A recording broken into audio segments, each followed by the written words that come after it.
Ireland International Rally. Easter Friday morning and Ireland may look pretty small on a satellite picture. But when you pack 550 miles of special stages on tarmac roads that have been closed to the public into 5 days of rallying, it is truly a marathon event for man and machine. The 51st Circuit has attracted the best in the world, and among them, Per Eklund, one of the 109 entries. But the big question is whether it will be 3 in a row for Jimmy McRae or victory for four-wheel drive. Jimmy, do you think by Tuesday you'll be sharing the circuit hat-trick record with Roger Clark? Certainly hope so. You know, we're here to try that, and we'll do our best this weekend. You must be worried by the Quattro. A bit worried, especially in this weather, because I think you know, it's a benefit for four-wheel drive when it's so wet and slippy.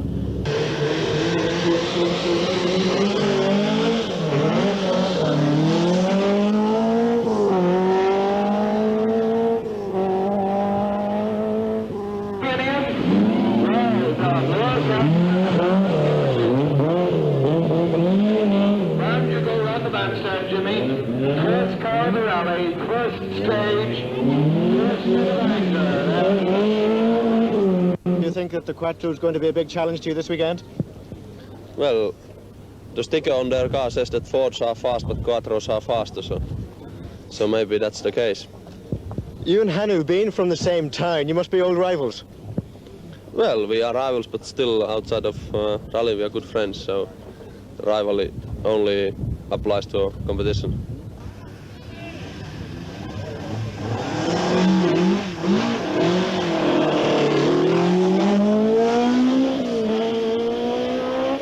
Although Ari's MCD Escort is brand new, the rear-wheel drive RS 1800 is almost obsolete in tarmac rally.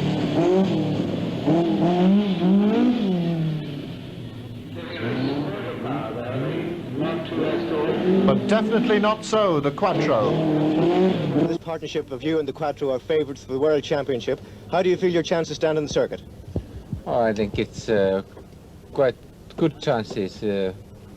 Only thing which is lacking is my experience on this island. I haven't been doing circuit of Ireland more than once, and that was very short visit that time, so I haven't seen these roads beforehand. You have 550 miles of tarmac stages ahead of you. Do you think the Quattro four-wheel drive advantage will be so great on tarmac?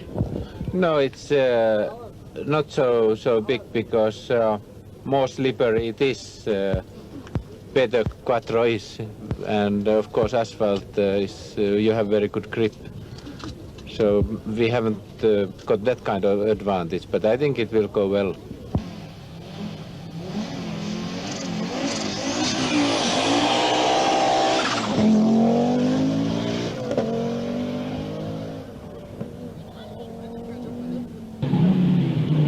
Hannu Mikkola, one of the greatest drivers in the world.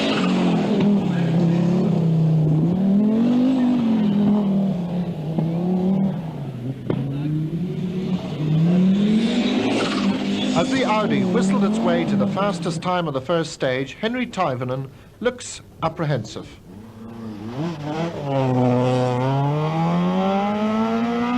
There he is, young Henri Toivonen.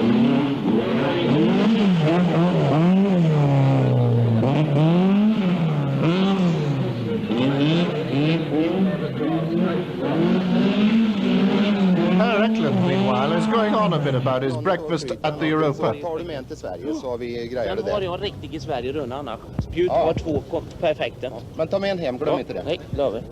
Per, if I can ask you to change languages just for a moment. Yes. The world rally debut of the Toyota Celica, the lighter, more powerful Celica. Are you going to improve on last year's 6th place in the circuit? I try, yes. But it's a long way to finish. Long way to go. Last year you had some tyre problems for most of the event. Yeah. Are you happier with that situation now? As we use Mchale now, we see what this like. I think is good.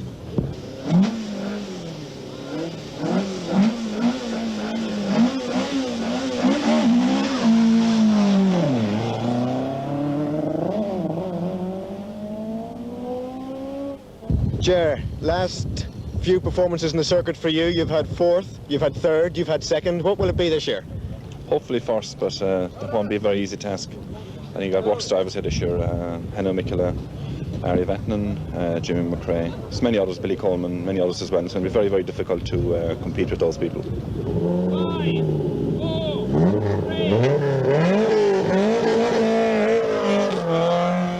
Very happy with the car. I mean, the Vauxhall Chevette is a super tarmac rally car.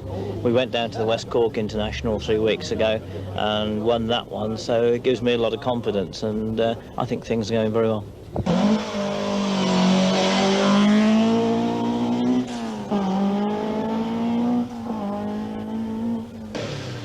Terry Kaby in another works-prepared Vauxhall.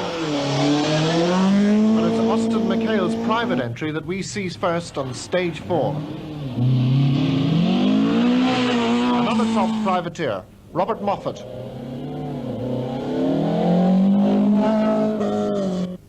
There was only one little dry spot in Tullylube, and by now the Quattro was already in trouble, having broken one of its 4 drive shafts.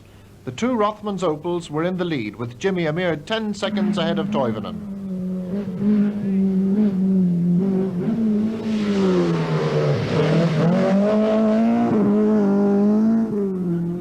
World champion Ari Vatanen was 5th.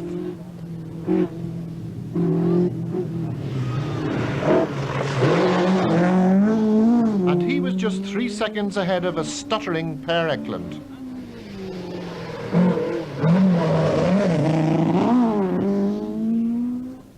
It takes more than a deluge to dampen Irish enthusiasm, or indeed Russell Brookes in his immaculate HSR. Dessie McCartney in his Chevette was well at home in these conditions. He takes the high road. Austin Mchale, however, trying even harder in his Vauxhall, very nearly decides on the low road.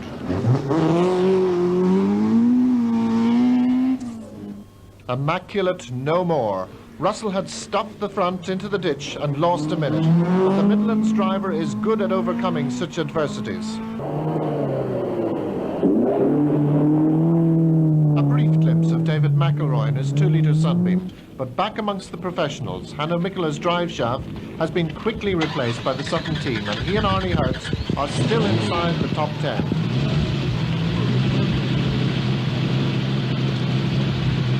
Despite their problems, the Audi has been fastest on 4 of the first 10 stages, and nobody is underestimating the potential of the German supercar. Taking full advantage of the Audi's initial setback, the Opels have been flying at the head of the field.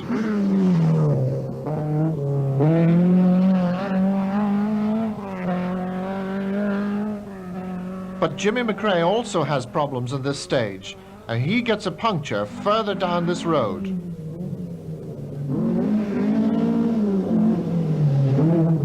And this will put Toivonen in the lead for a short spell.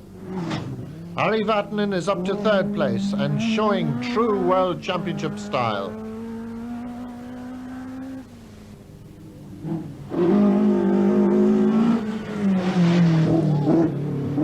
Toivonen's terrific. And he doesn't know at this moment that he is actually the new leader.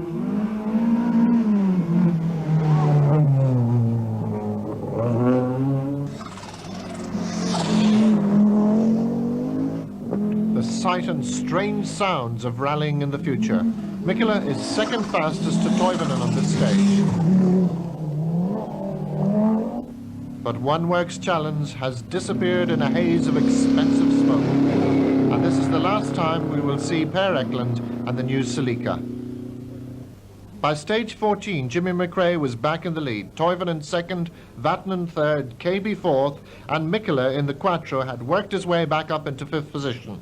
But Northern Ireland drivers expected to do well in their own home territory weren't having such a good day.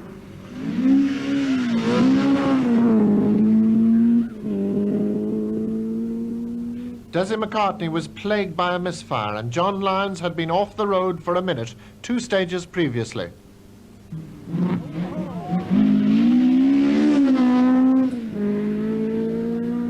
John Price is priceless in the Renault 5 Turbo. But Rosie Smith prefers the more ladylike approach. This service crew is a bit short of passenger accommodation, but if he stays up there, he'll get a good view of the Knox brothers' antics.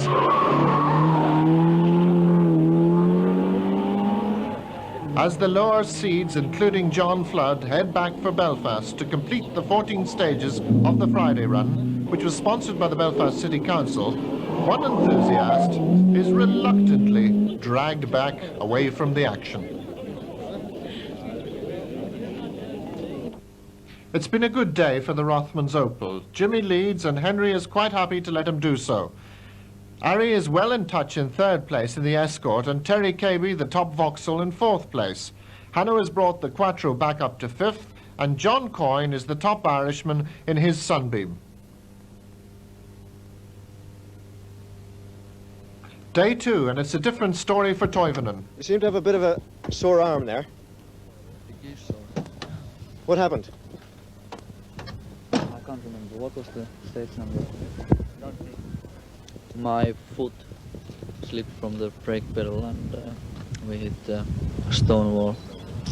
And it was quite bad, the crash, and I hit my hand to the steering wheel. And now there's this bone is broken and also this one. You have 2 broken bones in the hand. It seems very swollen. It must be very painful. It is, yeah. Well, I have eaten all the time these pills what the doctors give, so it's not so bad. You're taking painkillers? Yeah, yeah. But still, you know, I can't drive very well with the right hand, and it's these stomach stages, they are quite hard for one hand. Do you think that you'll be able to keep going to the finish? Well, I have a doctor in Killarney, and he will say if I can continue or not. Very, very hard luck. You were going very well. You were tipped to win this event after yesterday's startling performance. Oh, well, you know, it's rallying. That's rallying, yeah. You look like a man with the pressure taken off now. I wouldn't say that because Ari Vatanen's behind us now and he's going very quick. So there's no time to relax. It's a very difficult task, just as difficult as it was 2 years ago to try to stay ahead of him.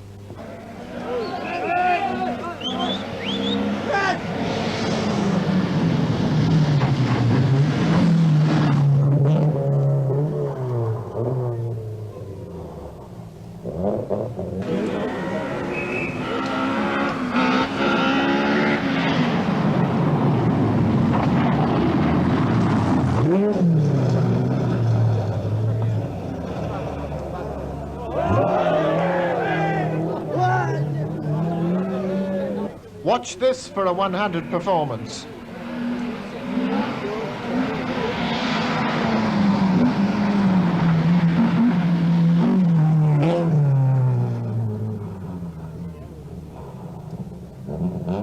Billy Coleman in his borrowed Escort was now 8th.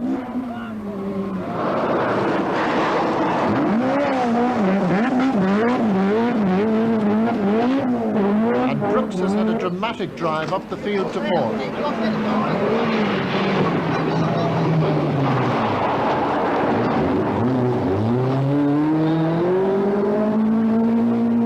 Dessie McCartney had cured his misfire.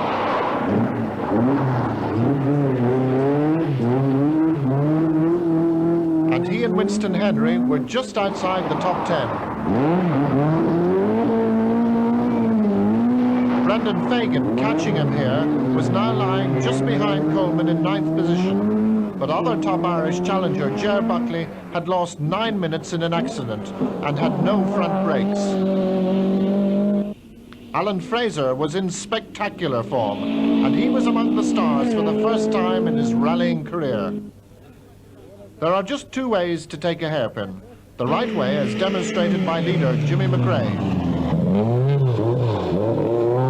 And surprisingly enough, the wrong way, as is about to be demonstrated by the world champion Ari Vatanen.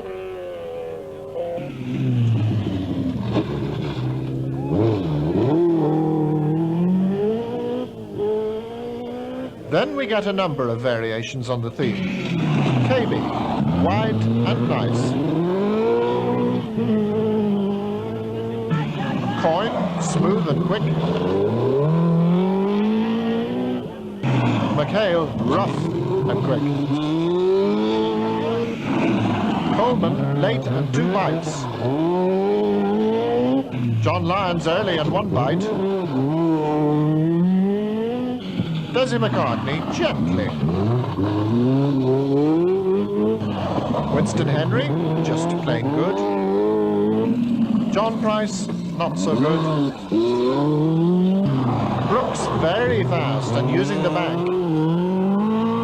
Buckley, the master of the handbrake. Allingham, the master of the loud pedal. Kevin Doyle, just right. And Alan Fraser, just wrong.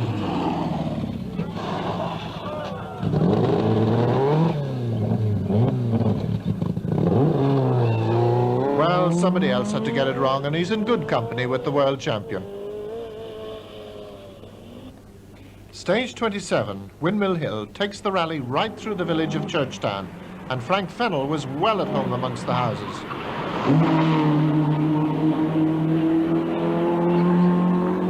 David Mchale is now up in the top 20.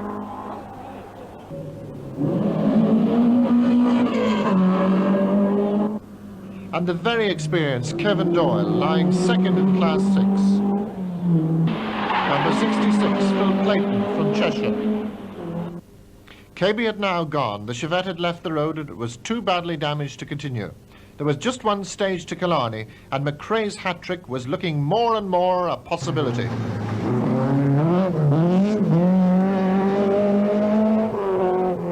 However, Vatanen was really piling on the pressure.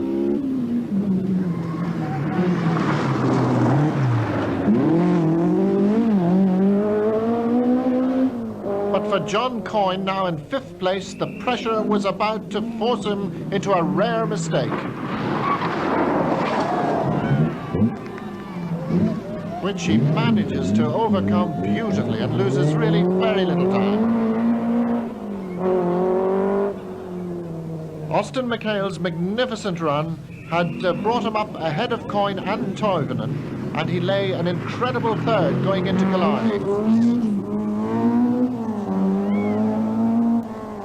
Billy Coleman, now only 10 miles from home, was really getting the Escort to handle to his liking.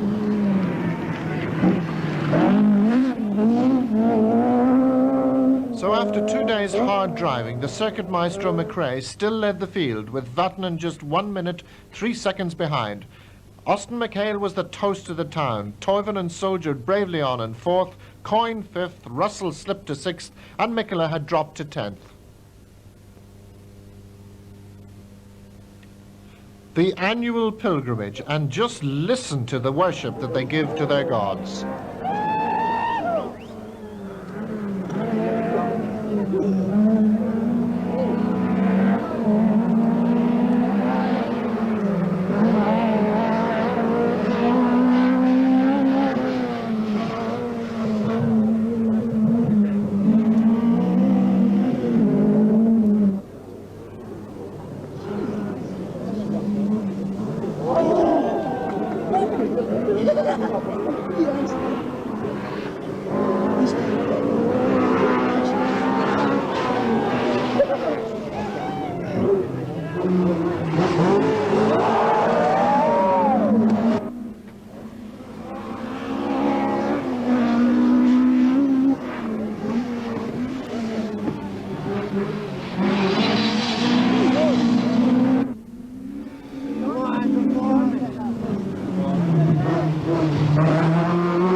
Flames from the Dragon. The Quattro's main problem now was a slipping clutch, but fistfuls of flour were keeping it going. Winston Henri was having his best circuit ever, 12th place.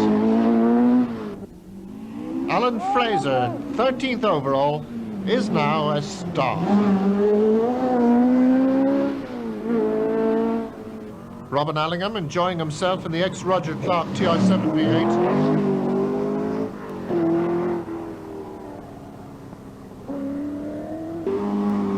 And as the crowds stay on to enjoy the late numbers at Moll's Gap, we move on to another of the classic stages in the Circuit of Ireland Sunday Run, the spectacular run down the world-famous Tim Healy Pass. And who better to be our guide than the leader, Jimmy McRae.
Some of the ladies are obviously not too keen on the downhill sections. Marie Maloney and following her, Carol McMaster, treat Tim Healy with the greatest degree of caution.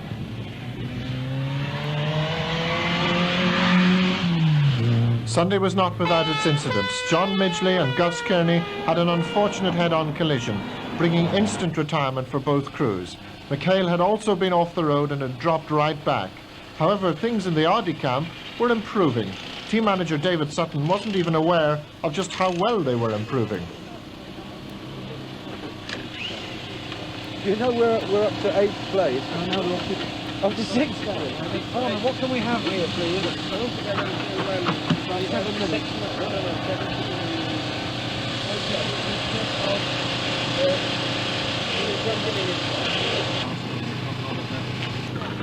At the head of the field, McRae was keeping Vatanen at bay. Toivonen was back in 3rd, Brookes was up to 4th, and as we heard, Mikkola was now in 6th place. On Rowty River, they waited for the man who was once again dominating the Circuit of Ireland, Jimmy McRae. And the Opel was having a virtually trouble-free run. Brookes is caught out making a rare mistake. And John Coyne finds his handbrake very useful.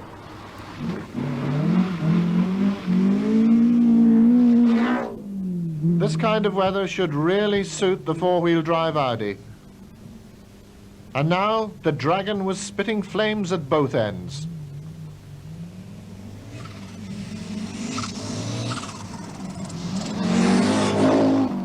Clear that bank completely. Despite the exhaustive efforts of the Ulster Automobile Club, safety is always a problem. This sequence shows that we still have our fair share of lunatics, I'm afraid.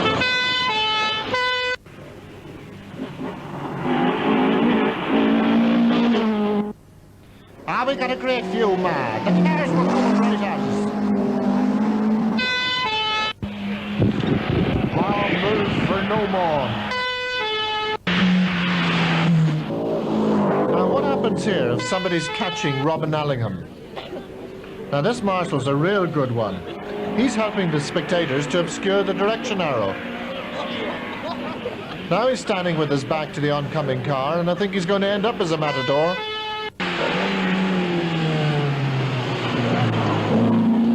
Sean, on the other hand, isn't content to try and commit suicide once.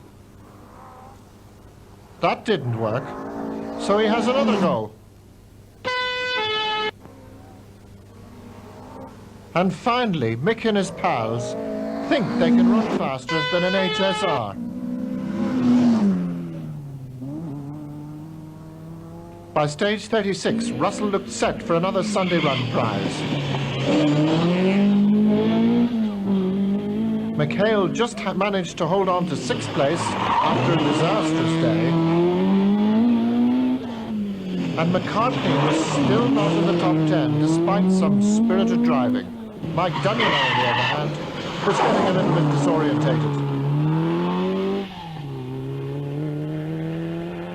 3 days gone, and McRae and Vatanen still battled it out up front. Brookes, after a magnificent drive on the Sunday stages, moved up 3 places, and Billy Coleman was now challenging John Coyne for the top Irish honours. And so to the long run home. Over 21 hours of non-stop driving and 23 stages still to go before the Tuesday lunchtime finish in Belfast. Russell close led the Group A category in his Opel Manta.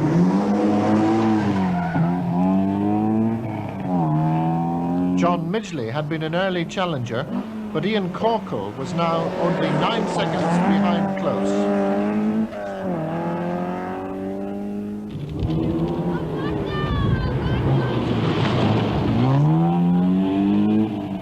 Back amongst the leaders, Brendan Fagan, who has a good Circuit of Ireland finishing record, was now 7th.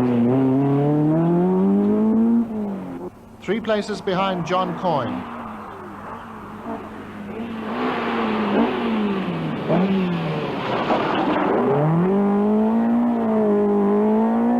Clutch problems had once again dropped the Quattro down the field.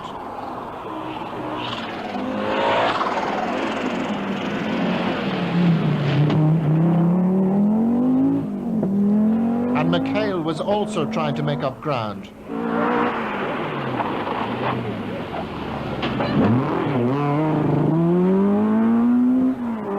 However, there were still plenty of problems. This time a belt had jumped off the oil pump, the back axle and clutch were also giving problems, and as a service crew worked to keep the car in the rally, the Dubliner looked strangely resigned to it all.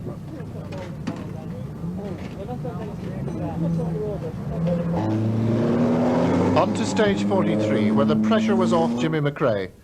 Vatanen had been off the road and damaged the steering, and Jimmy now had a comfortable lead.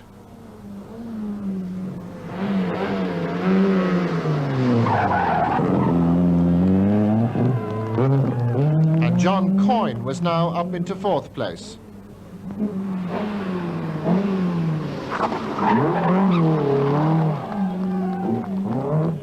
Billy Coleman had been putting a string of quick times together and looked much more polished than Mchale.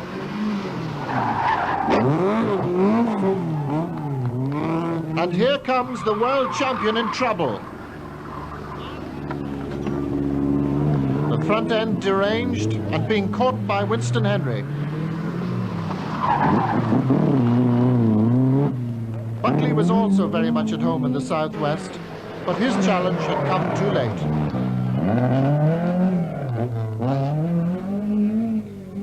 As the brave Toivonen comes through Slievenamon, the sad news that Austin Mchale has finally retired drifts back to the press room. McRae's advantage is over 4 minutes, but with 15 stages still to go, a puncture could hand victory to Brookes.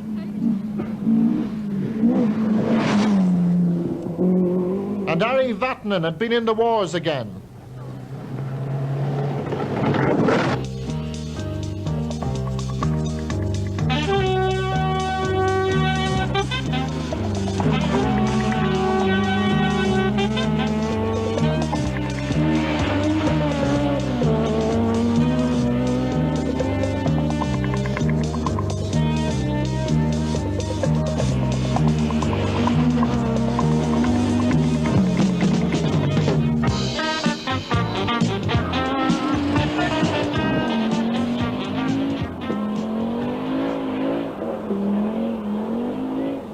Hannu's clutch problems are now quite audible. Ari has had the front suspension replaced for the second time, and he is now back in 8th position.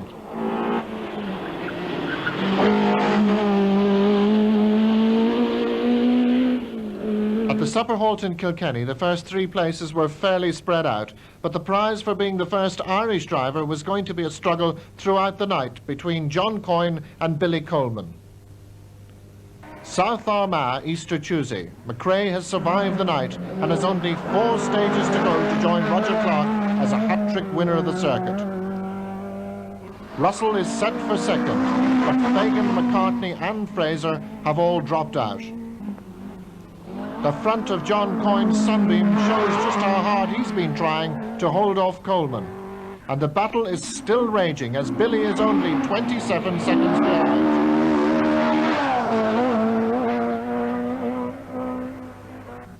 The whistling Quattro is a rare sound anywhere, but in Carrignavar it's enough to get a man out of his bed.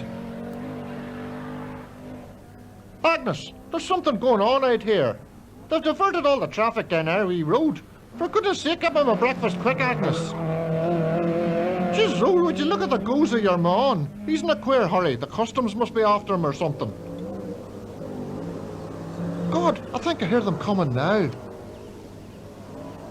This fella would need a spoonful of my old brand to make him go, if he's going to catch your man.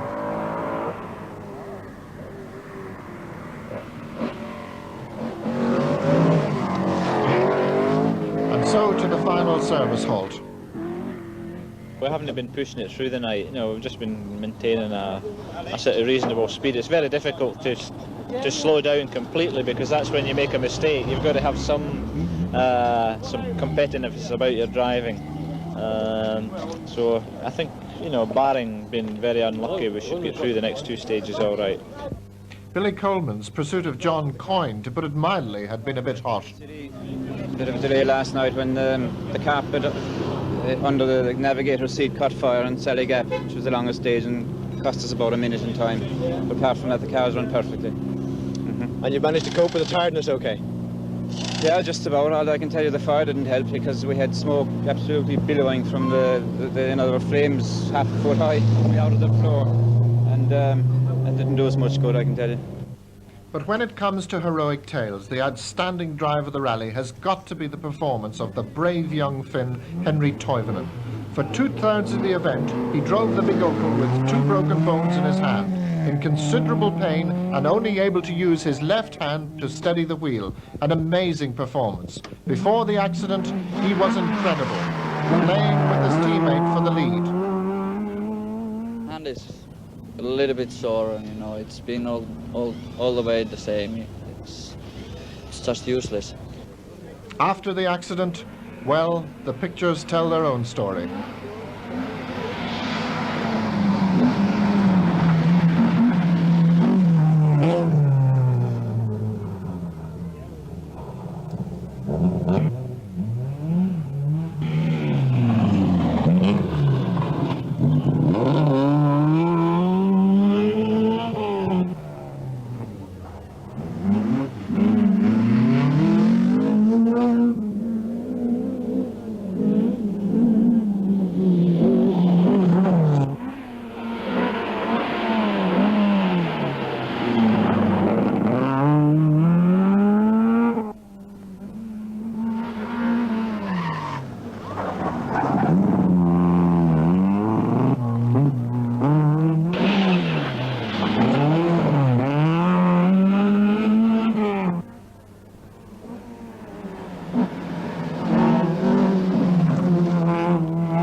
Rosie Smith is nearly home. I'm so disappointed after last year.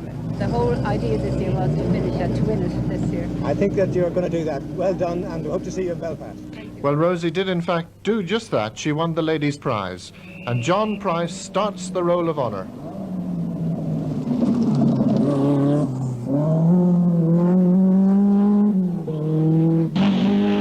For Winston Henry, 9th overall, a tremendous achievement from a purely private entrant. Jer Buckley would be a little disappointed with his 8th position, but it's another circuit finish under his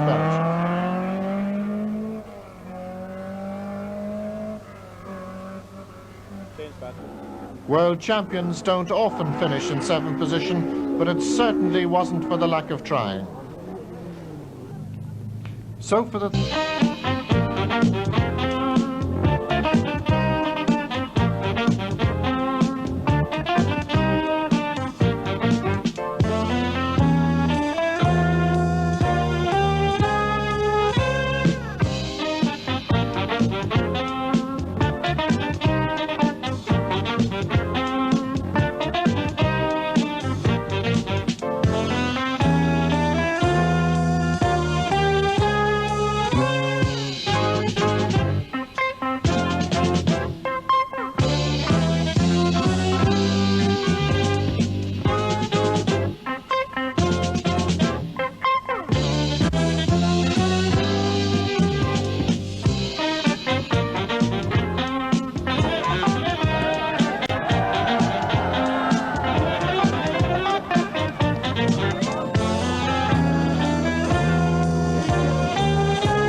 For Jimmy, but maybe the four-wheel drive Quattro is sneaking away to fight another day.